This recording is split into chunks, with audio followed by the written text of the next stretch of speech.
Apparently, hello, and I also Hey, apparently welcome. dropped myself out of the Welcome studio back. right as it completed. This is the best overall show. I'm Noah, and I'm joined by Joe. Say hi, Joe.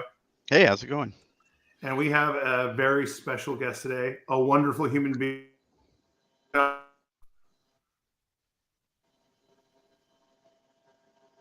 Lennon on, even though he might be a ghost.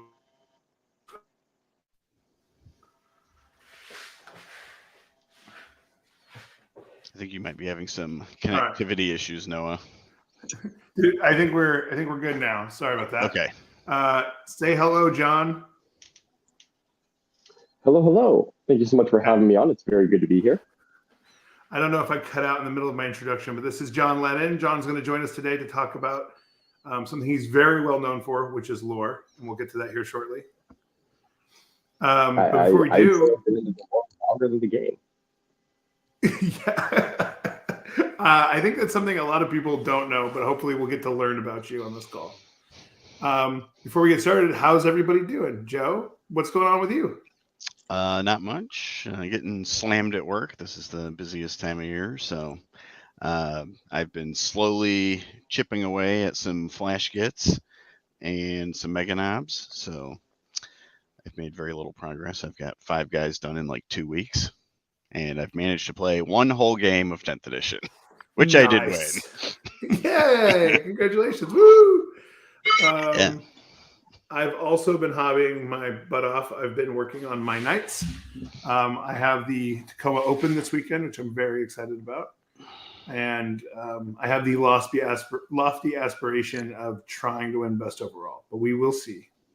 What about you, John? Any hobby progress? I know you're very busy with that whole little channel you have and all that, but what you been up to?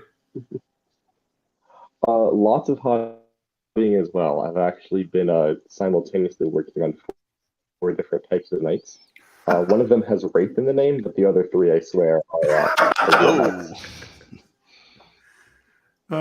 We will forgive you for the Wraith one, though. My 10-year-old has started playing Eldari, and she also has a Wraith Knight. So I'm also guilty of being involved with that atrocity.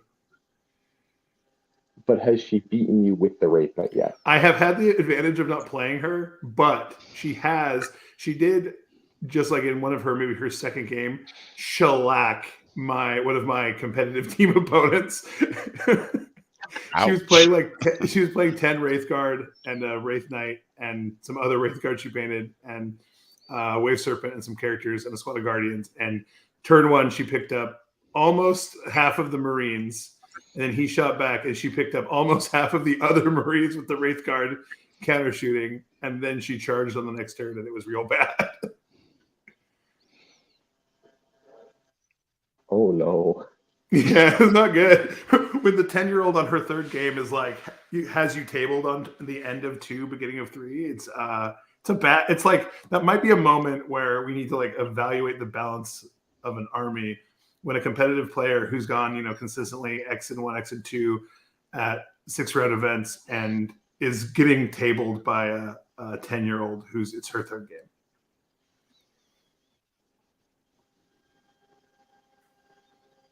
I honestly don't actually have a snaky response anymore. Oh, okay. Very well. Got it. Dude, we're just like we're tired of talking about how messed up this was, and now we're ready for more other things. So, John, I'm bummed that you won't be in Tacoma this weekend. You're doing something fun and not 40K this weekend, then? I am. I also wish that I was going to be in Tacoma. Just the way the schedules got worked out, it did not work out. But I'm just enjoying a little bit of just a couple days of vacation. I'm actually recording this in line of sight of the ocean, so I'm just enjoying a little bit of sun and sand instead of what I assume is a cold and rainy Seattle, Tacoma, because it always is. It's a little secret. Don't tell anyone, but it's a little secret that Tacoma and Seattle area in the summer is absolutely beautiful. So I am jealous of the beach though, because we don't really have, our beaches are like an unforgiving wasteland. We don't have like sand beaches. it's the summer. I got to take a little vacation between all the I tournaments. know, got to give your dice rolling hand a break. So this show is something one I've been excited about for a while, because I think for those people who maybe this is their first time watching the show, or for you, John, just to catch up, so this is a show about pursuing best overall in 40K. So hobby, community, and sportsmanship, plus being good at the game. And we rotate topics every episode. And one thing that I think is part of, and I think Joe and I, we've talked about this before, that is part of sportsmanship is like building connection and communicating with the community, with other people. Like you come to the table and you have to interact with another human. And that's like a big part of the sportsmanship part, is like how you interact with those people. I don't think it's any secret that 40K is not entirely comprised of people who are incredibly comfortable in intense or one-on-one social settings. Is anyone here surprised by that? No. Some of us are introverts. John, do you know anything about that? Yeah, I know a little bit about that. Okay, cool. Very fun going to conventions and then spending the Monday after locked in a dark room by myself. For sure, absolutely. One of the first times I got to have at length conversation with you was, other than Charity Hammer, was at Cherokee Open, where I thought it was kind of really cool that between just trashing your opponents in a positive, friendly way, but winning very well with good Marines, you were sitting quietly, enjoying a beverage with your headphones in, reading a Black Library novel. Yeah, no, that's completely accurate. At Tacoma, I just gotten a new book. I think it was the Assassin Knight book. I think it's Kingmaker. Yeah, you were telling me about it. King something. Yeah, no, I am an introvert, so when I finished around early, I just grabbed a quiet part of the convention hall and just grabbed a glass of water, stay hydrated, read a little bit. Just a little better way to pass the time than going full social for 12 hours straight. So that is something that will wear me out very quickly if I do it. For real. I totally get that. And Joe, I think you said sometimes you have a similar experience. Yeah. I'm usually between rounds, I'll like to sneak away back to my, if I'm in a hotel room that's attached to the convention center, I'll just try to sneak back into my room and have some quiet time for as much as I can. But yeah, that's why I like when you get done with your game early and you get an extra hour and a half for lunch. That's always great. Just a little more quiet time, a little time to relax and clear your headspace for the next game. Spoken like a true Eldari player. If I table my opponent by turn 2, I get time to relax. Shots fired. Sorry. I'm, I think, the one-off in this group then, because I'm kind of an extrovert. I do definitely recharge very well for being alone, and I need alone time.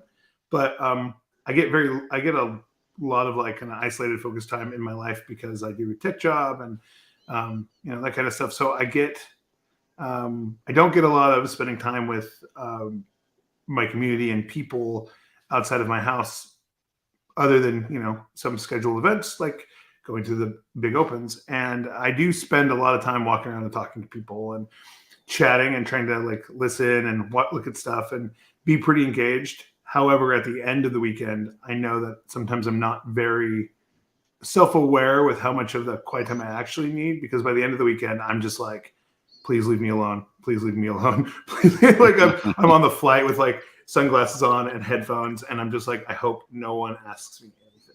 And I get very irritated on the flights back, because by that point, all of my forgiveness for rudeness has gone out the door. And anytime anybody does anything cut in line or get nervous about trying to get off the plane too fast, I just get why do you have to be a terrible human? At that point I'm worn out. But I generally feel pretty energized and excited about spending the time with people. However, I come from a family where everyone in my house basically is an introvert for the most part, other than my 10-year-old. And then most of my friends, including one of my most beloved humans, JT, is also a member. He's my traveling partner for big events. He is also a very extreme introvert. He he has to be quiet, and he paints to go to sleep. He like sits in his bed and paints. So Painting in bed. in bed. That's his wind down. Wow. But I'm doing this as a kind of protracted segue into the topic, which is I think something that makes this game playable, and so like that makes it capable for someone who really is not that big of a fan of like massive people interactions to connect and still enjoy this is the lore. And I think the lore provides a conduit for people to connect to somebody else on a shared subject and be excited about something, even sometimes maybe when like the game isn't going so well, and also to be kind of pulled into something maybe slightly bigger than yourself and allow you to kind of step out of your the things that might hold you back to wanting to interact in that large social interaction in the first place. So the first question I have is, John, do you care about the lore? Do you want me to just end the show right now? No. I'll just I absolutely do. I absolutely do. The lore is a lot of what got me into Warhammer to start with. And it's definitely a lot of what has kept me interested in Warhammer. Do you feel like lore, and this is for you too, Joe, do you feel like the lore makes it easier to connect to the community sometimes? Yeah, I definitely think it does. And a lot of it kind of comes with like faction identities where, Sure. you know, a lot of times you make friends with people who play your armies, but I don't make friends with someone because we both have Space Marines. I make friends with someone because like we both like Space Marines. Like the difference between, you know, at least for me personally, what I found is that the difference between a player who bought their Space Marines, painted them 3 colors, plays them when they're broken, shelves them when they're not. There's nothing wrong with that approach, but that's not like a Space Marine fan. And I'm not going to talk to someone who, you know, just wants to have the Space Marines for the competitive side of it only. I'm not going to talk to them about Space Marines. And this probably, I think I've seen it apply more to some of the more niche armies. But like Tyranid players, for example, Tyranid player sees a Tyranid player, you know, especially when they're not Omega 90% win rate, and they just kind of like both point each other and go like, hey, and talk about it. Sisters players, honestly, like the Sisters community is one that I've noticed is very like I actually just really like the Sisters community. It's very fun. They have a great Discord. There's Sisters players and Sisters fans usually are super passionate about the army and the faction. And, you know, that is like a really nice like icebreaker. Like even when I'm not playing my Sisters, you know, I love the army, but I don't take them to every event. Anytime Sure. I like see a Sisters player, I'm like walking around, I'll usually like stay at the table for like an extra couple seconds, just like take a look at the models, things like that.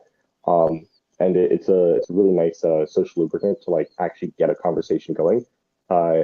If that you see an army that you personally like, and that person's like, I also like this army. And there is like that subtle difference between people who are playing an army because of the rules and people who like the army. And again, nothing wrong with being on either side of that, but it makes striking up a conversation easier.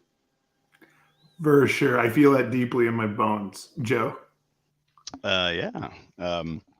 Kind of along what John was saying with, you know, stopping and talking to people who obviously put a lot of time and thought into their army. I'm definitely more likely to do that. I like giving Space Marine players a hard time when it's clearly like a Space Wolves army that's being Blood Angels at the moment or something to that effect.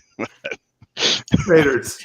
But yeah, like John said, social lubricant. That's just a way you can stop and then, you know, kind of break balls, so to speak, for a little bit and just get to talking with somebody about their army that they love. And they've obviously put a lot of time into if they're painted to a, you know, a good standard like that. For sure. John, some stuff you said there resonates with me because I am both a Knights player and an Imperial Fists player. Or a Crimson Fists player, really.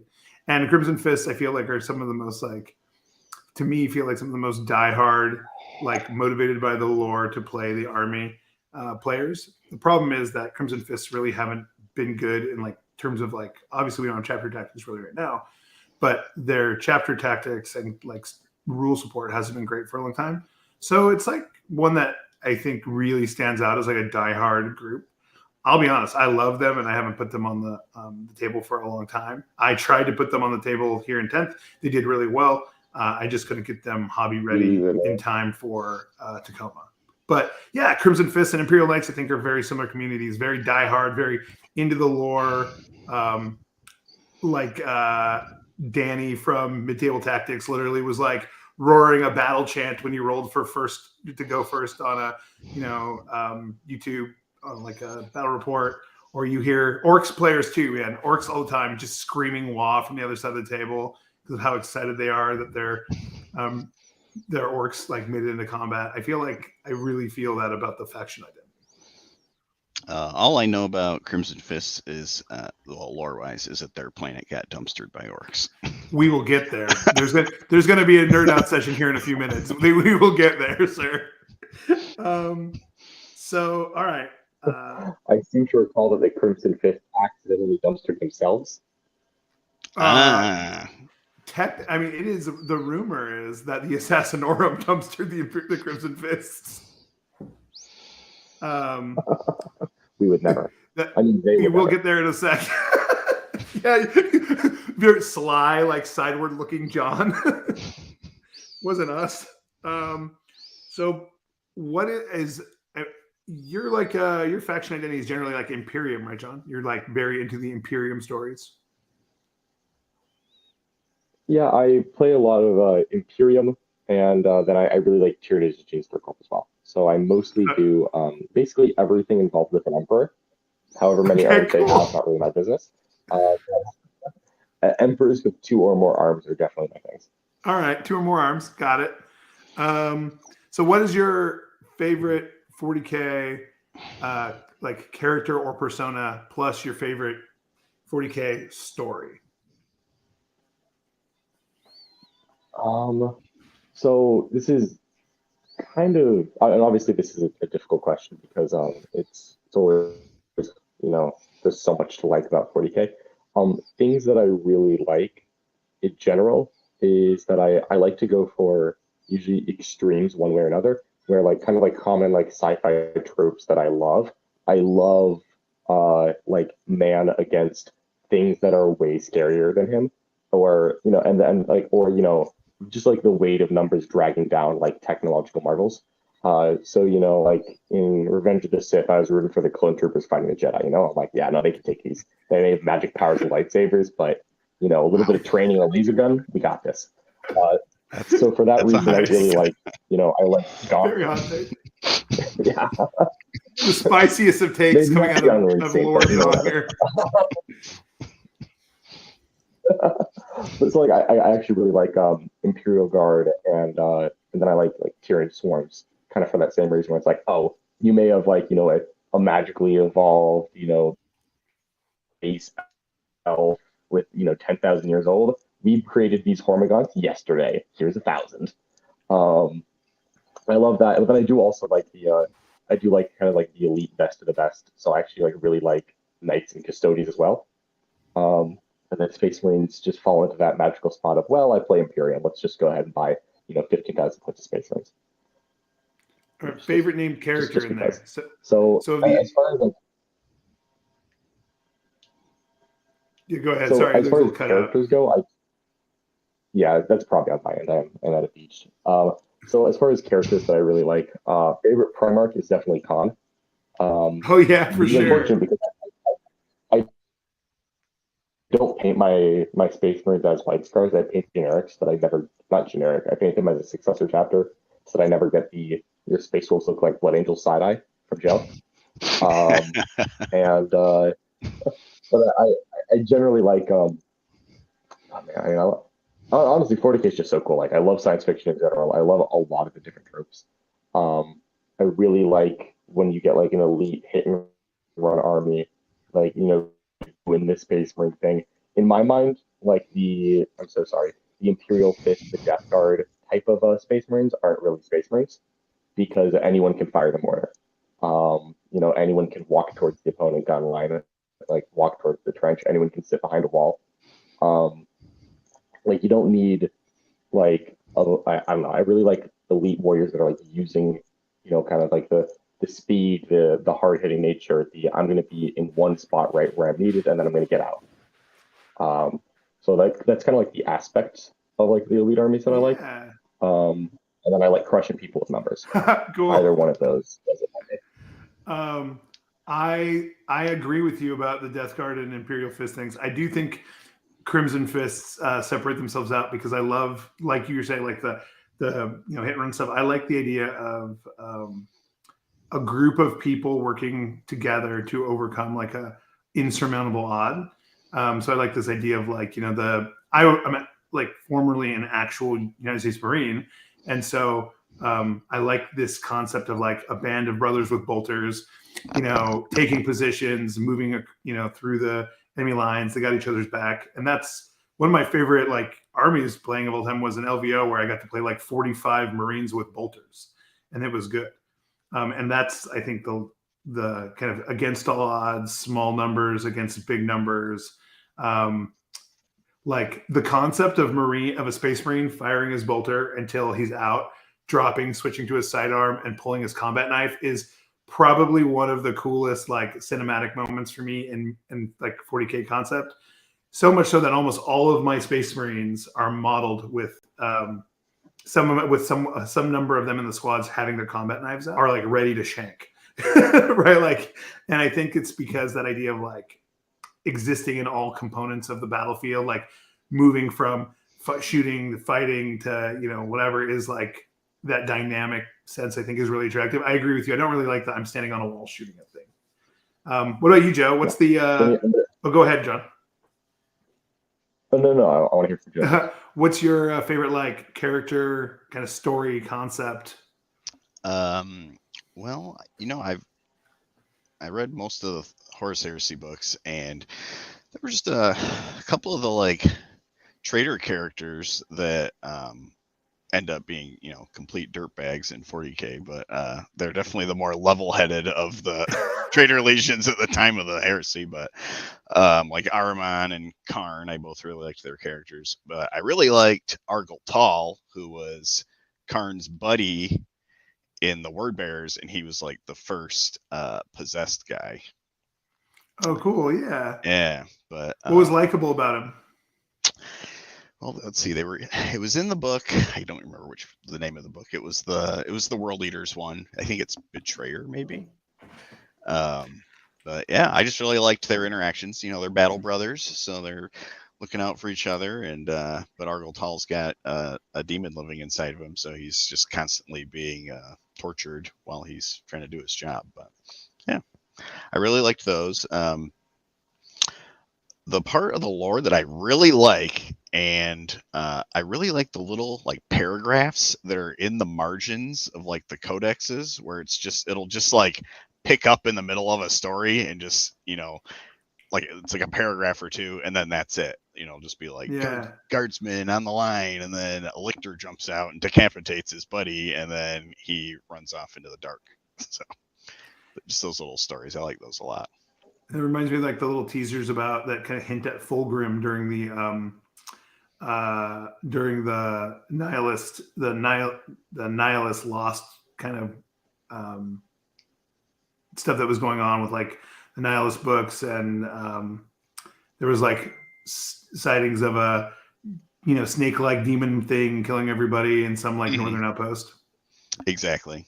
I also really like the little timelines that they have in all the codexes. Me too. Yeah, and it'll just rattle off these crazy events that literally have no other lore attached to them. It's just like, oh man, you could really do something with that. Like you could just make a whole little campaign just on that sentence alone in that timeline. Yeah. Go ahead, John. I honestly love that you mentioned that, because those like little like, and they're still in the new books, but like definitely I feel like there was more of them in like the kind of the 7th and 8th edition codexes. But honestly, those like little snippets where they give you like 2 to 4 pages of like, here's a bunch of 2-sentence campaign, like here's a campaign that happened to go through the last 10,000 years. I've built like a ton of like my army's lore and stories off of grabbing one of those and just fleshing it out to the extreme. Same. But just like, I'm just gonna grab this one thing, just like, because I really like to incorporate, because like all my armies have some amount of lore to them, and I don't like it. I don't like to just be like, oh, this is the Ultramarines' first company. Their story has been written 700 times. But weirdly enough, I also don't like literally making my own chapter. I really like to just like kind of like grab something that's very obscure and then expand on it and like make it consistent with the universe. Like it's not like, oh, these are the fire warrior space marines. They shoot fire out of their hands. Like that's not what space marines do. I like making my stuff more consistent, but I'm like based off of something that something that is like vaguely referenced in the lore, and then kind of expanding on it.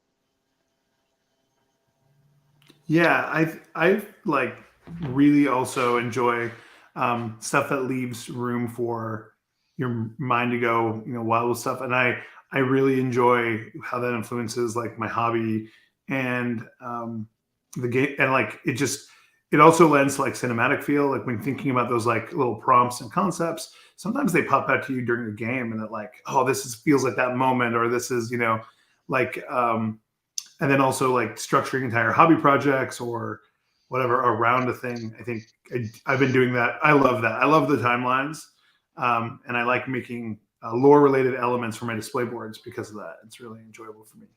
So I have a small loaded question. Um, do you think you would be as into, or would you have gotten as like, would you be as interested in 40K if the lore either didn't exist or was something like much less robust and interesting, right? Like the example in my head is if any of y'all have ever played the game Malifaux. Yes. Malifaux is an incredibly balanced, well-designed game that plays very well, very quickly. Has a lot of interesting tech, like mechanics and stuff, and generally has a very healthy play community around, though small, play community around their competitive play, and it's a really cool game. Malifaux's lore is like very bespoke, specifically to Malifaux, with very little like history, but also not a lot of content and like books and stories around it. So there's not a lot of way to access the lore. And I am of the opinion that that's one of the reasons it doesn't have the adoption it does is because it lacks that kind of like that atmosphere around it that would draw other people in. And so I guess the question is, John, would you be where you are in 40K if the lore would just like evaporated tomorrow? I mean, at this point, I would probably stay in if it evaporated tomorrow. But if it hadn't been there, I genuinely might not be. Just because like everyone else who has been in the hobby for long periods of time. So I've been playing for over 15 years now. It kind of like interest like rises and falls. Like when I was an undergrad, I definitely played less 40K. And if I wasn't like actually interested in the lore, it's entirely possible that I would have fallen out at one of those points. At this point, I would say that I'm a little bit too invested to get out. Sure. Fair. I guess But, independent of your, of like putting food on your table, I guess is. but definitely getting into it was a lot of the lore and then staying with it for so long. A lot of it is the community, of course, and the enjoyment of the game. But community and lore are like the two things that like always kind of keep me tethered. Even if I ever take a couple months off, I'm still like vaguely interested in the whole of Warhammer because of those two things. Do you think the community would be as enjoyable if the lore didn't exist, or if the lore was, let's say, less invested in? No, it wouldn't be because there's different aspects of community always, and some of it would be the same. Like the tournament community would be mostly the same if the lore didn't exist, assuming that everyone else still stuck to it. But then, like some of my favorite conversations I have are with people who aren't at a tournament trying to make top 8, win the event, et cetera, et cetera. But instead, just talking about some of the lore things. Like when I notice like an art at school, like I'll stop and talk to people like as I'm walking around if I like really like a conversion they've done, if I like the paint scheme, if I like the chapter they chose, et cetera, et cetera. For sure. What about you, Joe? Yeah, I would say, the tournament community probably wouldn't be affected that much, but I think the casual community would definitely be taking a huge hit if the lore just disappeared. One of my friends from high school, who is a little bit of a Warhammer historian, he's probably can count on one hand the number of games of Warhammer he's played in the last 20 years. But yeah, I mean, he's just only in it for lore. But so that would be he would definitely not be on board with that. But yeah, I mean, lore plays such a big part into like the Crusade mode as well. I mean, the more narrative mode. So without that, I think a lot of like I said, a lot of the more casual players just wouldn't. They'd probably just jump off. They wouldn't be in it. And I think I'm gonna make a hot take. I'm gonna make a claim that I don't know if it's 100% true, but it's a theory. I have a thesis. Okay. A lot of the very competitive players that I have met are amazing, fun people to hang out with and talk to. They're nice, friendly. Even the ones who aren't, like for instance, John, I understand that you have a business around 40K, and so therefore, being professional, you do also still have to be nice, even if you weren't a nice person. But I think genuinely you are also a very nice person. And I think you see that there's a lot of very good competitive players who are very kind and friendly and communicative and interested in what other people are doing in the communities. And I honestly think it would not be that way if it wasn't for the lore. I think we would have less of the kind of friendly soul at the top, ranks and echelons of play if it wasn't for the more like creative story and like fictional elements that keep people interested and draw people in and make a cinematic feel of the game. So I do think that like the competitive community would change. I think it would change not for the better, because I know there are a lot of good competitive players who are really into the lore and stuff, and that's what kind of got them in, and that's what keeps them in. And I think you would lose some of those really great personalities over time if you didn't have that foundation of this extra interest. Anyone disagree? Is that a hottest of takes? It's a bit of a hot take, but yeah, I think you're right with that. Absolutely. I've never had an unpleasant game with someone who like really put the time in to like actually care about the setting or their army. And like I'm sure that there's many reasons that are completely unrelated to lore. But like honestly, like I have 99% pleasant games with Warhammer. And if I think back on the handful that weren't, it's like it's never against someone who like named their Space Marines, That's a really good point. That's a great way of putting that. I agree. Yeah, I guess. Yeah, of course, John. With such little 40K you've played, you've never obviously had a contentious or uncomfortable game. not even 7. Wait, not even 1. No, yeah, I think they don't like bad opponents, people who are not, and I say bad, but I don't mean to like cast aspersions on people. I try to give everyone the benefit of the doubt. Like I think a lot of people might have social complications or whatever that kind of impact how they come across. They also just might have I think misplaced investment in how important the game is. So I'm not trying to say anyone's a bad person, but people who are not fantastic, like enjoyable opponents, I think are becoming fewer and far between a lot of the time, as I've seen, especially at like in the competitive scene. I feel like because of how connected the community and people are, there's a very like strong, like if you're being a jerk, we really don't want you here kind of thing. And I think that's okay, right? Like I think being polite and kind, I want everyone to be in the community. I want as many people to play 40K as possible.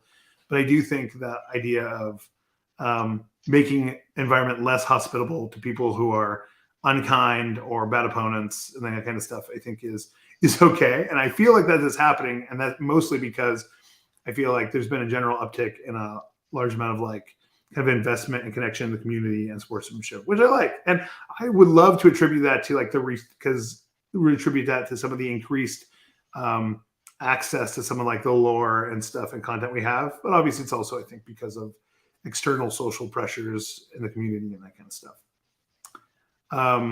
So I have a interesting question. I think that I don't know what the answer is going to be, but I'm very interested in this for everybody here at the table. Is have you ever made a decision in lore, in list building, or in gameplay when the resolution of the game was not set in stone? That was the primary like tiebreaker or motivation behind doing it was lore related rather than purely tactical optimization related, while you were either playing a game or in a list, in a game specifically that mattered, like at an event or something like that, and you were assured to win.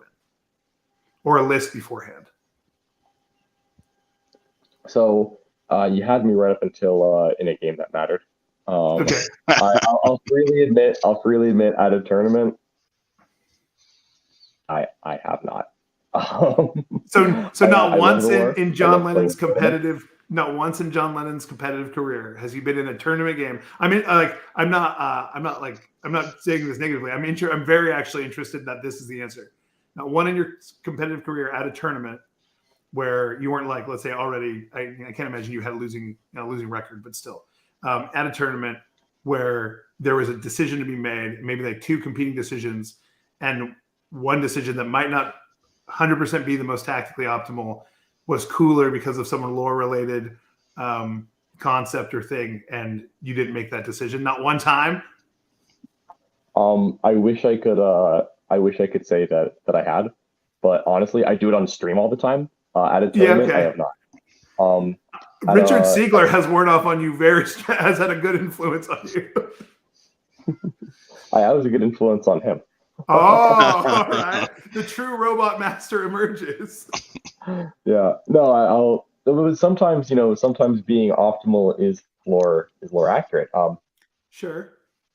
I have Yarrick on a horse leading my guard army, and when faced with the vile, Xenos, and when the war boss was the last surviving model in front of my army, could I have charged with Lord Solar? Sure. But I feel like ordering the artillery to pound it to dust was the most dramatic approach.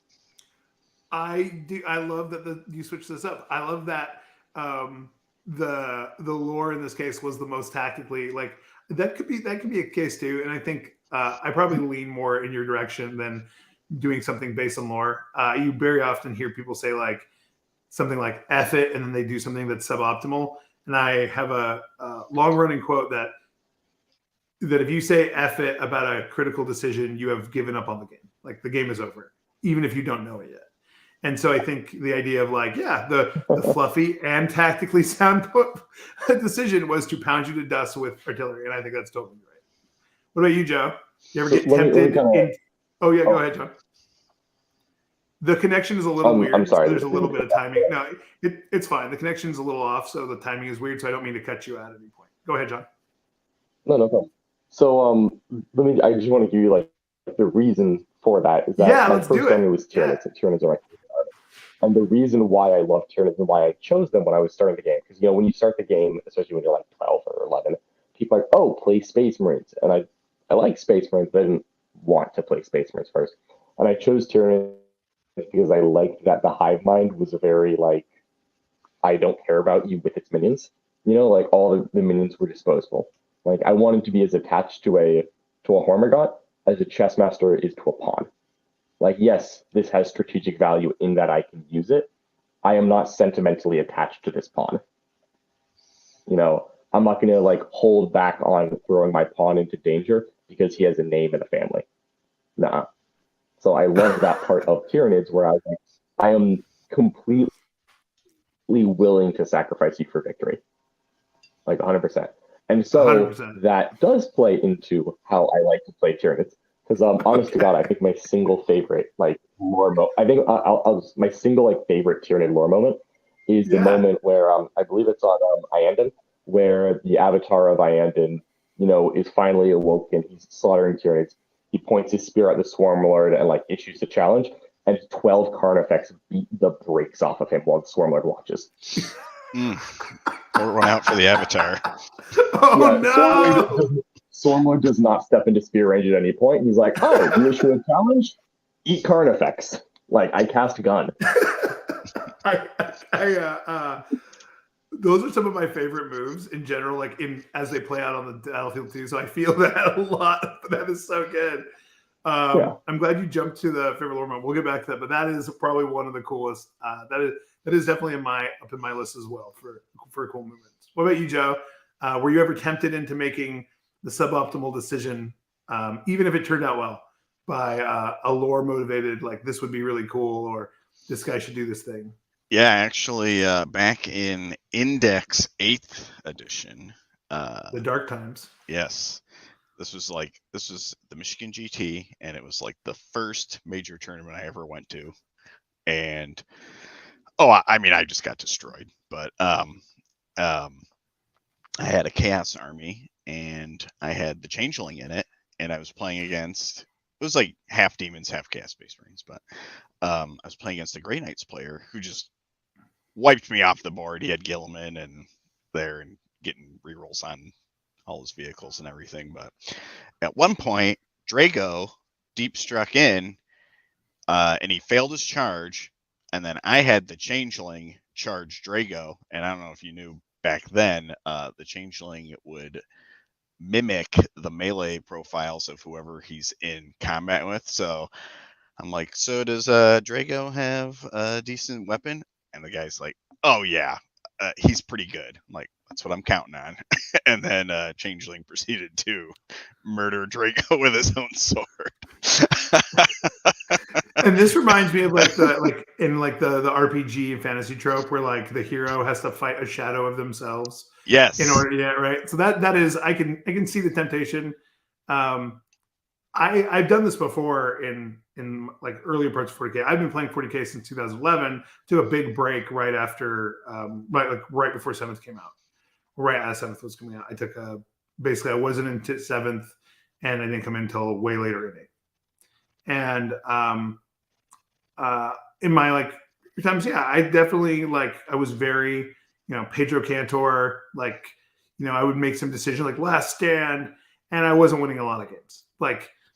I think one of the things that has happened a couple times now where I have played against an opponent where I've made a decision that is very lore, like an affront to lore, and my opponent has actually become mildly upset. So things like you were saying with the war boss, that here's this really cool challenge option right in front of you, and my option is instead to run away like a coward with these giant superhuman space heroes, because that is the thing that's going to get me the most points. And sometimes the amount of revulsion that comes over someone's face when that happens is pretty funny. But I don't take pleasure in their pain, but it's kind of hilarious when it's the idea of a custodian ready to fight, and then he just turns around and runs the other direction. So I was going to talk about lore moments. I was going to ask about lore. You shared yours, John. I think, Joe, what do you have one that stands out, favorite lore moment? Moment or book? Yeah, just more a moment, like a cinematic scene in a book, maybe. I really liked the scene. I think it's whichever the third Horus Heresy book is, the one that's on about Istvan 5, where basically where the Sons of Horus and the Death Guard and the World Eaters, and Emperor's Children all send who they believe is going to be their loyalists. They've already decided that they're going to turn traitor, and then they think, these are the members of our legion who are probably going to stay loyal, so we need to exterminate them. So they send them down to Istvan 5 and then virus bomb the planet from orbit to try to wipe them all out at the same time. So they did their calculations on who's going to stay loyal to the Emperor, and Lucius got lumped in with the people, one of the loyalists, so he gets sent down to the planet and still manages to slaughter his own squad mates when he figures out what's going on, to prove that he is an arch traitor. I just thought that was amazing. Yeah, I think for me, there's a couple that stand out, but there's two. One that that has only been recounted to me, and one that has that I just probably one of my favorite moments of all time is there's this short story that comes after the Rin's World main story book called Traitor's Gorge, and it takes place at Traitor's Gorge. And one of the things is Pedro Cantor, the chapter master Crimson Fist, and a small number of Crimson Fists left are going on these hunting parties across the planet to rout out the rest of the orc population. And they find this orc vehicle depot. And so what the strategy is they fight the orcs and push them back into their depot. And once the orcs are collected in their depot, jumping into their trucks to come drive down, one of the Marines takes out his plasma cannon and just dumps it full blast into their main like fuel repository at like point blank basically, and it explodes. And as it's exploding, this giant tidal wave of fire is engulfing the landscape and like just like instant cremating everything. Every one of the Crimson Fist in the group like takes their chainsaw or whatever and just like slams in the ground, kneels their head, and goes into like full protective like fetal mode while the flame just washes over them. And there's this moment where like Pedro Cantor is like, and it's kind of from his view, he's like been really stressed out doing a lot of stuff for a long time. And as the flame washes over him and everything is like, you know, instant flash fried and everything is dying and quiet, he's like alone and gets to have some peace. Like it's like a quiet moment. Like it's like when you're a parent and you get away from your kids for a moment and you're like alone in a quiet room. He has that, but it's in the heart of an inferno caused by a massive fuel explosion as it's incinerating the Xenos around him. And I think that's one of the coolest moments in 40K that I have read before. And the other one is there's this one where like apparently there's a custodian and an inquisitor, and there's these dudes that the inquisitor wants to interrogate, and they take off, and the inquisitor's like, we need to catch them, and the custodian's like, got it. And he's like, you know, battle tank running through the streets after these group of guys, and they try to get away, and they get on a mag lift, and they think they're safe, and then the mag lift stops, and he's like, grab it. He's got like grabbed the mag lift, and he just like pulls it off the tracks and throws it across the room, and then like walks over and picks up like the broken body of the one barely alive still gangster and like drags him back to the Inquisitor to be questioned. That's awesome. Those are mine for sure. Joe, you got questions you'd like to ask? Anything you want to cover? Not really. Were we going to talk about making lore decisions for army composition, or? Oh yeah, I mean that's like a sub thing, I guess. John, you said so. Have you ever included a suboptimal unit, or unit that was maybe like had a competing unit because lore was the tiebreaker, or is it always pure math? At a tournament, I'll take the best units I have access to. Yeah, don't feel bad saying it. That's good. And there's some units that I'll take, even though I acknowledge they're not always like the best choice because they work for me, but it's usually not because of the lore. Sure. Like for example, like Gene Circle or All the Rage in 8th edition, I insisted on taking a Sanctus instead of a Kellamorph, even though the Kellamorph mathematically was better and worked better for everyone else. Because like the Sanctus just worked for me, and I just liked it. Sure. I'm not going to give it up. So I'll do it for that. But honestly, I wish I could say it, but I usually like to incorporate lore into my tournament choices. I don't go the other way, if that makes sense. Like once I've decided what I'm going to take, I'll then work from there. Yeah. Okay. Yeah. I mean that makes sense. So there are priorities. So let me give you an example of this. Yeah. So if I can give you an example of this, for Imperial Guard, the best William and Russ has almost always been like either the generic Battlekin or the Plasma Executioner, just like the plasma tank, right? Sure. And my guard army is painted all as Steel Legion, and the Steel Legion is notorious for having more executioners than the average regiment. Okay. All right. So which one of those do you think went first? Yeah, okay, fair enough. All right. I think that's awesome. I think that's a good way to like. So like Go ahead. Oh, I was just gonna say if the Punisher was the best tank, I probably wouldn't have my guard as Steel Legion. I probably would have found out which regiment is known for taking Punisher tanks. Okay. All right. I'm about it. Yeah, for sure. So I do incorporate the lore in, but it doesn't affect the list writing. It's write the list, go get some lore that I know. I think that's the right way to do it. And I think there has to be priorities and goals when you're playing.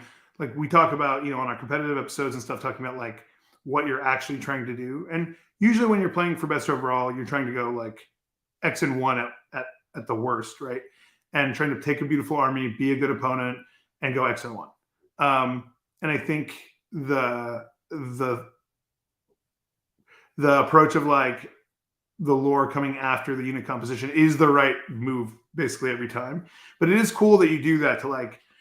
So I feel like doing that adds some like little elements of joy. Like, for instance, I model certain like little like inside jokes into my army, or I name things in little ways that are like inside jokes for me because it gives me a little bit of joy. And I think it's important to find the joy anywhere you can kind of insert it into all the aspects of this hobby, because you spend a lot of time doing it. Even if you weren't a professional competitive player, just playing this hobby in general is hours upon hours of painting and then hours upon hours of playing when you go to an event, and commitments of travel time and all these things. So I think like whatever is going to meet your priority goals and bring you the most joy is like the way you have to set it up.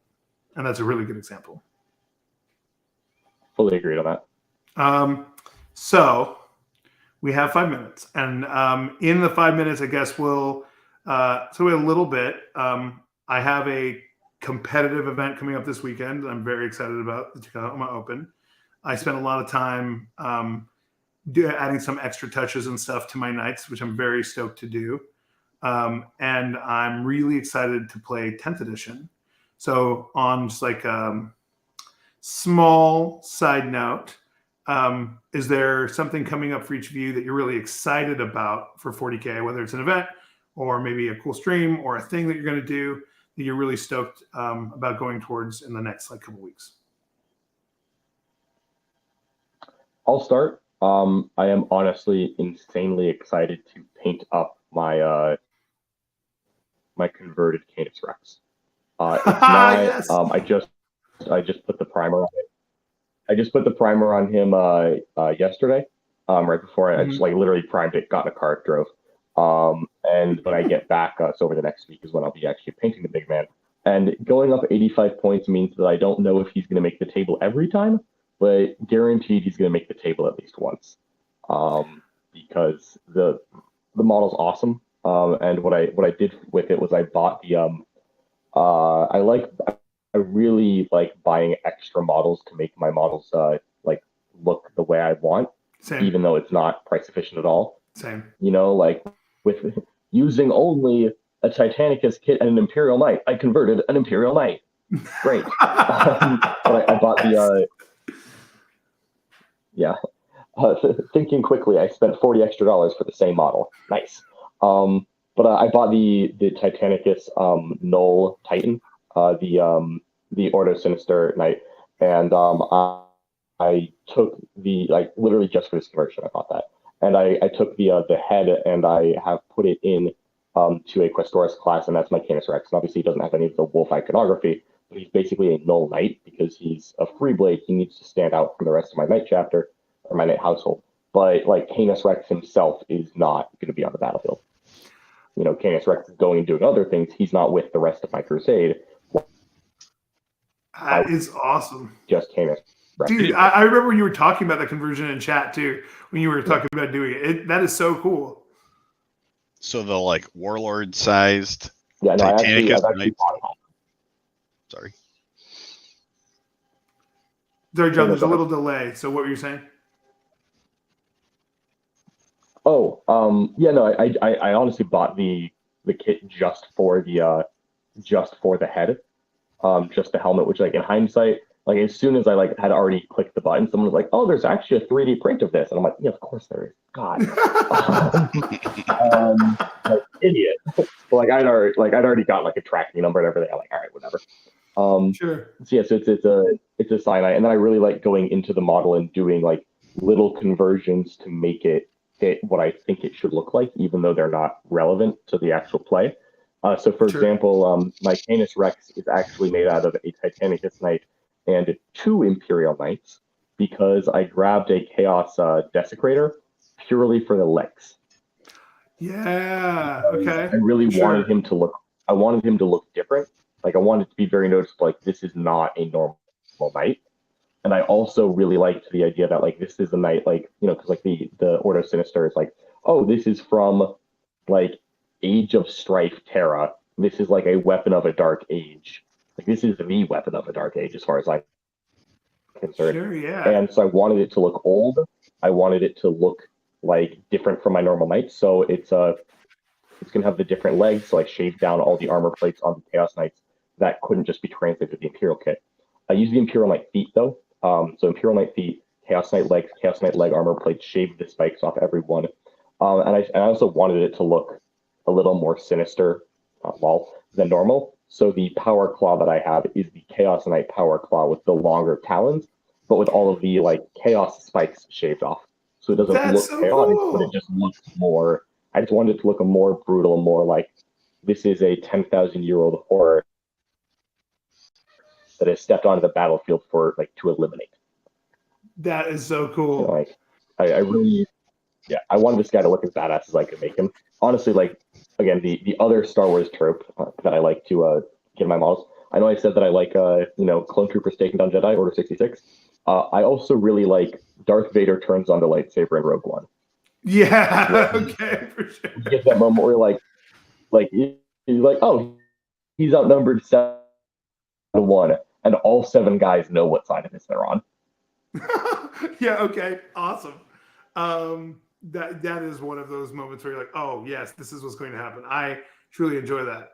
We're kind of right at time, but I want to give Joe a chance real quick, and then I want to throw it back to you, John, for one thing, just real fast. So, Joe, you got anything coming up that you're excited about? Yeah, sorry, I got a screaming toddler in the background. Yeah, I have a tournament scheduled at the first week in August, the showdown at Frogtown in Toledo, Ohio. So I'll be taking orcs to that for my first orc tournament ever. So I've been working on this army hobby project for like 6 months now. So I'll be happy to get that on board. And I am in Awesome. desperate need of practice games. If anyone wants to play me on TTS, please hit me up. I've only got 1 game in, and I've scheduled like 4, and they keep getting canceled due to work. So I'll see what I can do, my friend. All right. So I'm going to kick it back to you, John. There's this rumor I heard that you have this little brand you're associated with that I thought you might. Obviously, you have way more followers than we do, but give you a chance to give us a little, what do you do and where should we go if we want to hear more about what John Lennon does? Absolutely. If you want more advice on paint schemes, how to name your space nerd, anything like that, or also if you're interested in competitive 40K, make sure you check out my channel, Art of War 40K. It can be found on YouTube or our website, theartofwar40k.com or thewarroom.vhx.tv. Yeah, we have a YouTube channel. We go live about 4 or 5 times a week for free. And then we have a lot more content in our platform, The War Room. And it's all about creating a global community that is kind of geared around letting people become the best. So it's myself and a bunch of other, top players, I think 3 former ITC champions who are there to teach you how to get better at the game you love. And again, we have a wonderful Discord community that's very productive, very positive place to be. And if nothing else, check out our YouTube channel. Awesome. Well, thanks, John. This is, you are by far, in my opinion, one of the exemplars of the hobby. You're someone who enjoys paint. You're a really wonderful person to interact with, and you obviously kick Lilith and crap out of people at this game. So thank you so much for taking the time to be on the show. And thanks for everybody listening. Hopefully it's helped enrich your hobby experience, and we'll see you next time. Catch you later. Thank you. goodbye, everyone. Have a good day.